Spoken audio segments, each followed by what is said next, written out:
cambio climático, bueno, primero hay que ver que es un fenómeno a escala global. Hay que ver, digamos, para simplificar, cuál es la causa. La causa, nosotros hablamos de lo que se llama los gases de efecto invernadero.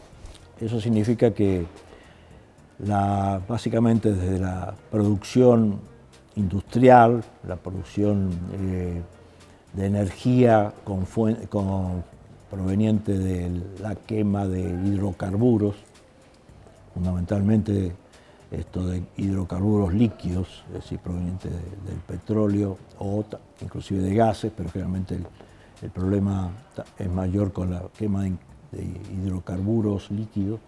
Todo eso se transforma en gases. Otra fuente muy, digamos, productora de esos gases es el transporte. El transporte, la forma que nosotros tenemos de la utilización del transporte automotor, que quema gases de combustión, todo eso van a la atmósfera y se produce lo que se llama efecto invernadero, en el sentido de que esos gases se forman como un invernadero que hace que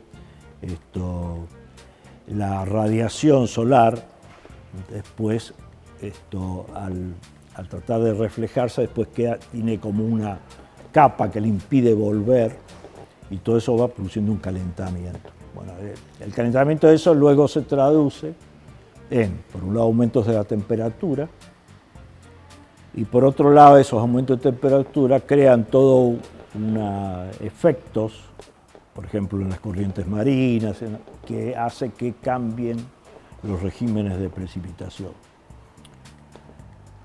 Y eso se traduce o en fenómenos por ese incremento de temperatura, por ejemplo, cómo influye ese aumento de temperatura en el crecimiento, por ejemplo, de los vegetales, o influye en el tema del agua, en el sentido de o aumentan las precipitaciones en alguna zona o disminuyen. Es decir, que generalmente se da un fenómeno que hace que aquellas zonas que son húmedas, estoy simplificando mucho, pero aquellas que son húmedas es probable que sean más húmedas, es decir, que aumente la precipitación. Entonces, ¿eso qué significa? Una zona que tiene a lo mejor precipitaciones que produce algunas inundaciones menores, al aumentar la precipitación y aumentar además, puede haber inclusive la concentración de precipitaciones o aumentar la intensidad, todo eso significa que esas zonas son proclives a inundarse más. Y en el otro extremo, las zonas que tienen pocas precipitaciones, al reducirse las precipitaciones, son proclives a convertirse en zonas más secas por el problema de sequía. Entonces tiene, dicho en forma muy simplificada, todo este efecto del tema global en relación particularmente con el agua, tiene por un lado ese tema de los efectos de incremento de los extremos, tanto los aumentos o disminución de las precipitaciones. Después el tema del aumento de la temperatura, por ejemplo, relacionando siempre con el agua, hace que, por ejemplo, se calientan las aguas y eso hace que determinados fenómenos influyen, por ejemplo, con todo lo que es la vida de los organismos que viven en las aguas. Entonces puede afectar, por ejemplo, el caso más claro es que puede afectar a determinadas especies de peces que están asociadas a vivir en un determinado rango de temperatura. Eso hace que pueda perjudicarlos directamente o pueda obligarlos a migrar. Bueno, y todo eso se produce una cadena de fenómenos que complica la situación, ¿no?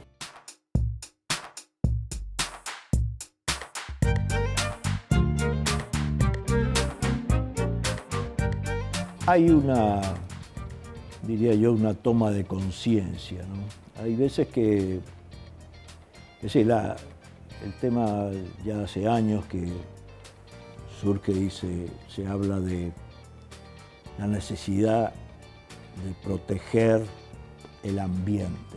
Y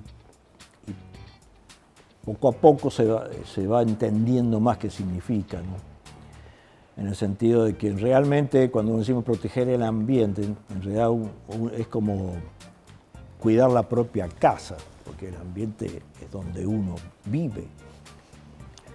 Uno y los otros seres vivientes, ¿no? Cuando dice uno, quiero decir los seres humanos, y después todos digamos, otros elementos de la naturaleza con vida, como es vegetales y los animales, de los cuales nosotros también los utilizamos para nutrirnos o muchas veces hasta para sentirnos bien ante la belleza de un paisaje, ¿no? Es decir, es nuestra casa que la queremos tener linda, además que queremos tener alimentos, queremos tener agua de buena calidad y está todo relacionado. Eso es la protección. Ahora, lo que también se ha progresado, pero creo que tenemos mucho más que progresar, es ver cuál es la actitud de cada uno para proteger ese ambiente. Por ejemplo, todavía en el tema del agua, sabemos que el agua en muchos lugares, es decir, el agua como concepto general en el mundo es un recurso escaso, el agua dulce. Es un porcentaje muy reducido de toda el agua que existe en el planeta. Se habla del planeta azul, porque desde lejos se ve azul, pero gran parte de esa agua es agua de mar, de agua salada, que se puede transformar en agua dulce, pero eso implica todo un tema tecnológico y de necesidades, inclusive de producción de energía para poder mover, digamos, las maquinarias para transformar el agua con sal en agua dulce. Bueno, pero eso es otro tema. Pero, entonces, tomar conciencia de que el recurso de agua es escaso y que además es imprescindible no solamente para la vida diaria, para beber, para la salud, sino que también lo necesitamos para cultivar, es decir, para producir los alimentos que necesitamos para nuestra subsistencia, y aparte de todos otros usos, entre otros la misma producción de energía limpia. Entonces, ver cómo cuidamos esa agua, porque hay lugares donde el agua, digamos, uno no se da cuenta, y por ejemplo, en la ciudad de Buenos Aires, uno mira el río de la Plata, un río inmenso, y sale convencido de que el agua sobra. Pero notablemente, si no cuidamos ese agua, hay mucha gente que no tiene acceso al agua, porque una parte de la población la derrocha, la otra parte de la población no la tiene, porque el derroche está, no solamente hay que ver el agua desde el punto de vista natural, sino que después cómo transformamos esa agua, por lo que charlábamos al principio, que tiene, por ejemplo, una gran cantidad de sedimentos, cómo la transformamos en algo que se pueda para la bebida, para poderla beber. Bueno, y ahí ya hay todo un proceso tecnológico, costoso, que hace que aquellos que tenemos el privilegio de tener agua, que podemos abrir una canilla y tener agua de buena calidad y poder tomar un vaso y tomar agua. Si la derrochamos, eso implica que la inversión que se ha hecho para llegar con esa agua de buena calidad a un hogar,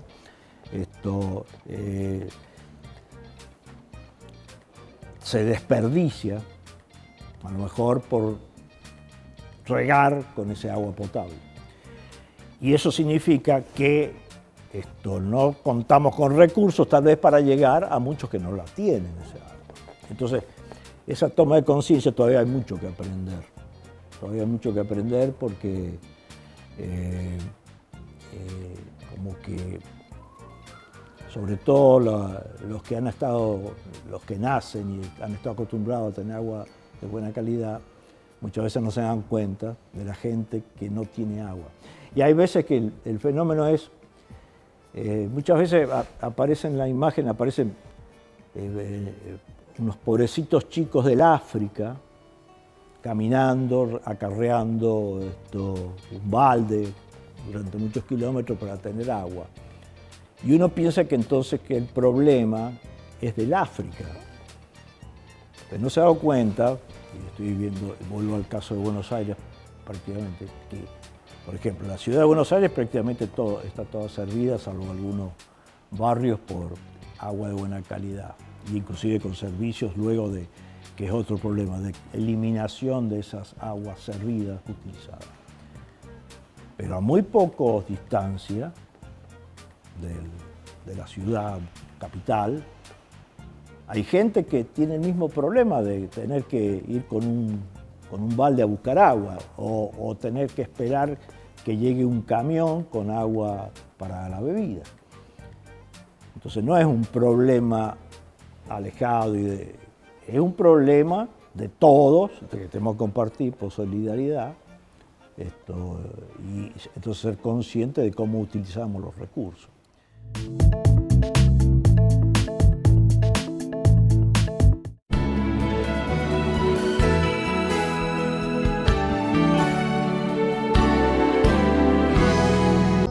El consorcio Hirsu Birch Valdés te presenta su nuevo Punto Limpio Móvil. Te contamos de qué se trata. Es un camión itinerante a donde podés acercarte y llevar tus residuos separados.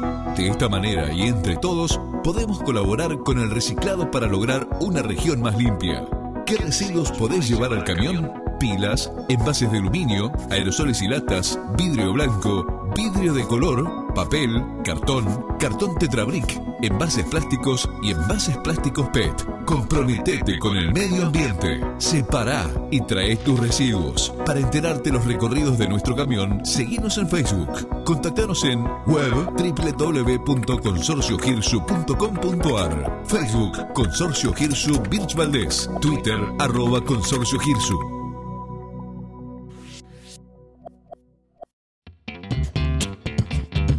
El 8 de octubre hubo una reunión de las Naciones Unidas en Corea, de la parte científica de las Naciones Unidas, que se llama Intergovernmental Panel on Climate Change, que está hecho de miles de científicos de todo el mundo. Y ahí se produjo un reporte hace 15 días en Corea. Ese reporte llegó a todo el mundo y creó una tensión enorme, porque dice que es demasiado tarde para reducir las emisiones como una manera de resolver el cambio climático y detener toda esta destrucción que está pasando en todo el mundo, incluido en Estados Unidos, en Florida, etcétera, con las grandes tormentas y las inundaciones y todos los desastres. En Corea el reporte dice que la única manera de detener el cambio climático catastrófico ahora es sacando el CO2 que ya está en la atmósfera, o sea, removiéndolo, que es justamente lo que nuestra tecnología hace. Y no es una casualidad, porque yo era el representante del IPCC de Estados Unidos. Yo era el autor americano del IPCC, justamente cuando IPCC, Intergovernmental Panel on Climate Change, tuvo el premio Nobel 2007. Y ahí yo supe que hemos demorado demasiado para reducir emisiones, que ahora directamente hay que sacar lo que ya emitimos, no reducir lo que estamos emitiendo ahora, sacar lo que ya está ahí. Y eso es lo que nuestra compañía hace.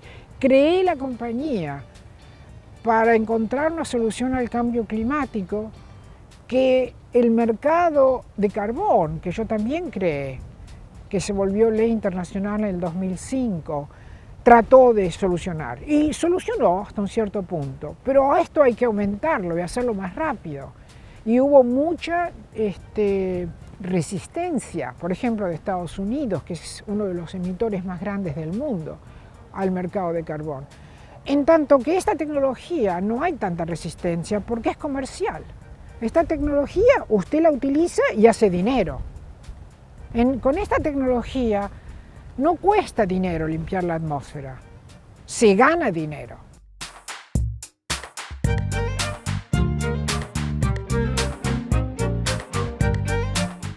Se trata de sacar el CO2 de cualquier fuente, de una industria, de una planta eléctrica, de una chimenea o del aire, de acá.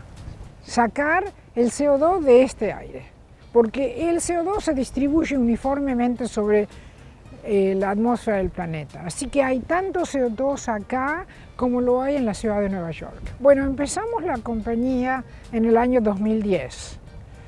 Tuvimos que recaudar $50 millones para poder sacar 35 patentes, construir 3 pilotos y ahora finalmente ya estamos en la construcción de la primera planta comercial. O sea que no solamente sacamos el CO2 del aire, pero sale 99.9% puro y se lo vende en el mercado y de esa manera limpiamos la atmósfera y hacemos dinero. La planta tiene un tamaño como ese container y está hecho a propósito para poder enviarla en 7 días a cualquier lugar del mundo. Esa planta, digamos que son más o menos 12 pies por 16 pies y 35 o 40 pies de largo. Esa planta toma el aire pasa por unos monolitos que son los que existen más o menos en todos los autos para limpiar lo que sale del auto, la contaminación, y con monolitos propios y con un compuesto químico que nosotros inventamos y patentamos, atrae el CO2 del aire. Mientras el aire esté pasando, agarra el CO2, pero no agarra el nitrógeno, el oxígeno, etc. Y al salir el aire está limpio y el CO2 se queda dentro de ese monolito. Luego el segundo paso es aplicar un poco de calor y el calor al ser aplicado relaja el CO2 que sale y sale 99% puro gas de CO2.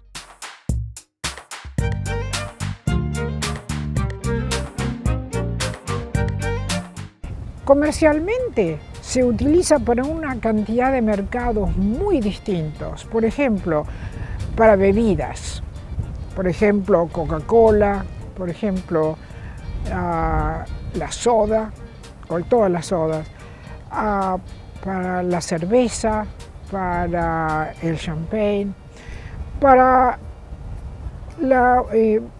el criado de plantas en un invernadero, usan CO2 para aumentar el crecimiento de las plantas, por ejemplo los tomates, etc. Para producir fertilizantes se les da el CO2 a algas y las algas al comer CO2, porque ellas consumen CO2, crecen mucho más, se las pone, es un biofertilizante que se pone en el suelo y fertiliza el suelo por muchos años. Ese es un ejemplo.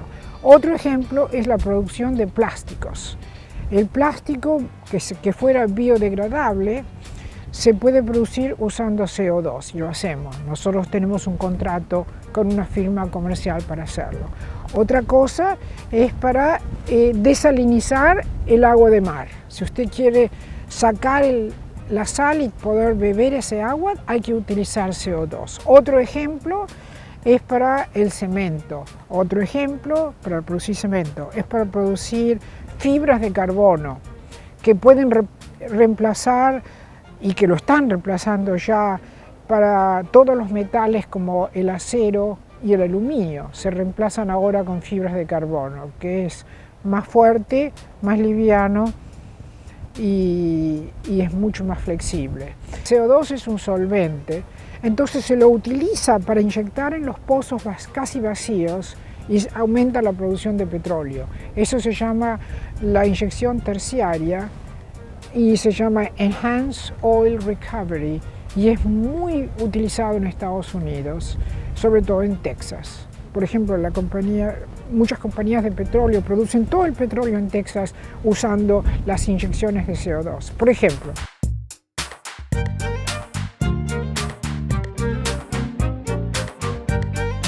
nosotros no queremos vender más CO2 para que se saque más petróleo.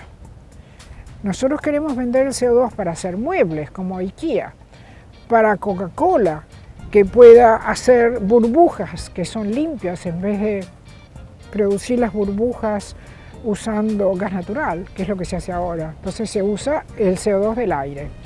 Y para producir muebles plásticos, por ejemplo, IKEA. Y el plástico se hace con CO2, se puede hacer con CO2. Todas las cosas que utilizan petróleo, que viene a ser la molécula de carbón, en vez de sacar el petróleo del suelo para hacerlo, como el nylon, etc., se saca el CO2 del aire. Entonces, se sustituye el petróleo del suelo por el CO2 del aire. Y la ventaja es que el CO2 en el aire está distribuido uniformemente, así que es completamente democrático. No es que está como el petróleo, está ahí pero no está acá. No, es totalmente uniforme. El aire tiene un contenido de CO2 que ahora es peligroso para el ser humano. Está llegando a ser muy peligroso por el cambio climático. Entonces, lo que esta tecnología hace es produce CO2 en forma comercial, produce trabajos, exportaciones, productos comerciales, mejora la economía y al mismo tiempo limpia la atmósfera.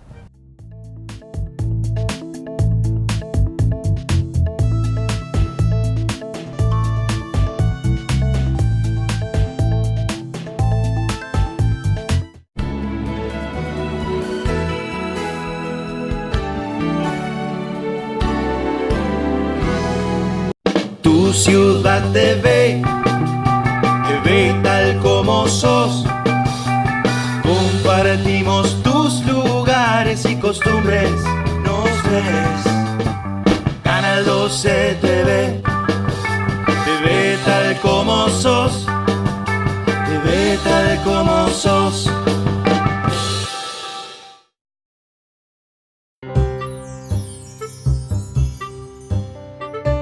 ¿No sabe lo que me costó? ¿Cómo le va? ¿Bien?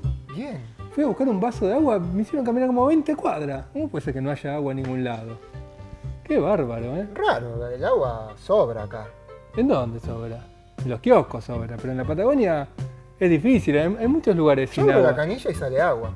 Sí, claro, porque usted tiene agua potable, pero no todo el mundo tiene agua potable. ¿En serio? Claro que es en serio.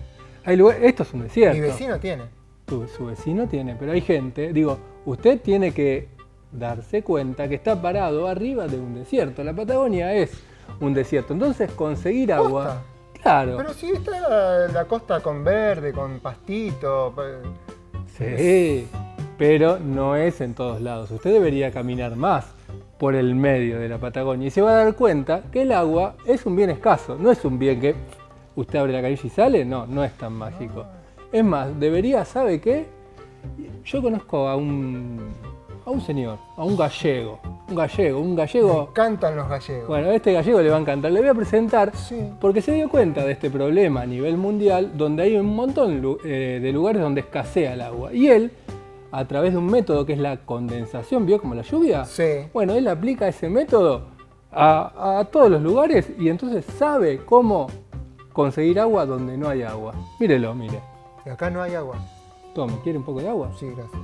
Nave industrial en el Viso del Alcor. Una máquina en marcha, válvulas, interruptores, cables. Una máquina que fabrica agua potable, capaz de obtener este líquido fundamental para la vida, incluso en las zonas más áridas del planeta. En cualquier desierto, desde la Atacama en Chile al Sáhara y ahora para el Kalahari en Namibia, nosotros obtenemos el agua que nos pidan. El padre del invento es él, Enrique.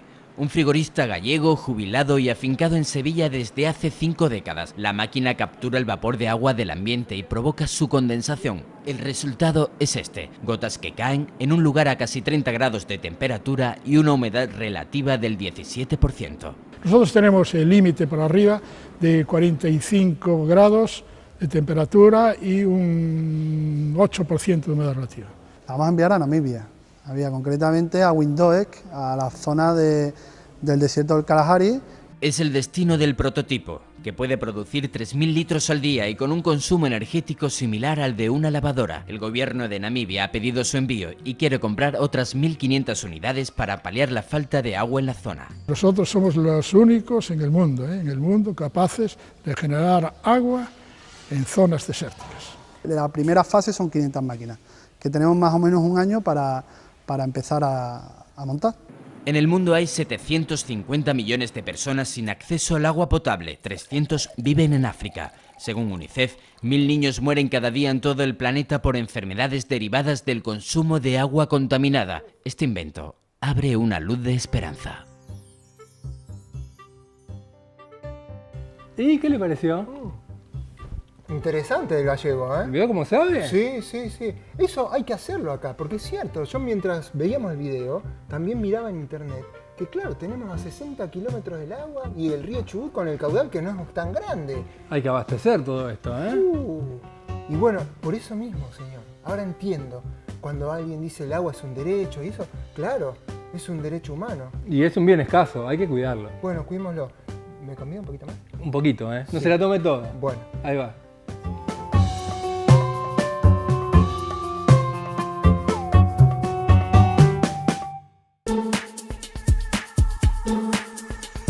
El cambio climático es, sin dudas, el problema ambiental más importante al que se enfrenta la humanidad. Un cambio climático puede tornarse peligroso cuando amenaza severamente a las sociedades, sus economías y el mundo natural. Entre todos, podemos y debemos reducir las emisiones de gases de efecto invernadero. Cada uno de nosotros en nuestra vida cotidiana puede evitar la emisión de toneladas de dióxido de carbono, modificando algunas conductas habituales y siguiendo algunos consejos útiles. Por ejemplo, apagar los aparatos eléctricos cuando no se utilizan y elegir electrodomésticos eficientes en el uso de energía. Apagar las luces inútiles y utilizar las de bajo consumo OLED. No utilizar aerosoles con CFC. Utilizar productos de limpieza biodegradables y no desperdiciar el agua. A la hora de transportarse, el combustible quemado libera gases nocivos a la atmósfera. Podés utilizar bicicletas, caminar o utilizar vehículos eléctricos. Las energías limpias son fundamentales para mitigar el cambio climático. El cambio de paradigma es fundamental. Es importante que los más pequeños aprendan desde hoy mismo las consecuencias del cambio climático, que en gran medida está en manos de sus padres. Entre todos podemos y debemos enfrentar este desafío. Un granito de arena.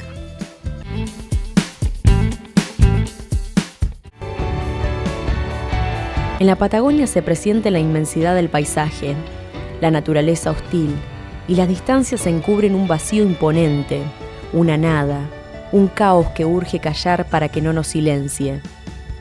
La Patagonia es tiempo, es caminar y no llegar nunca, es tratar de apropiarse de esa distancia y verse sometido a sí mismo. Es andar sin prisa para poder descubrir su belleza. Respiro no solo aire puro, respiro calma, transito el tiempo, contemplo su silencio y llevo conmigo la riqueza y abundancia de esta tierra, que será el alimento de mi alma.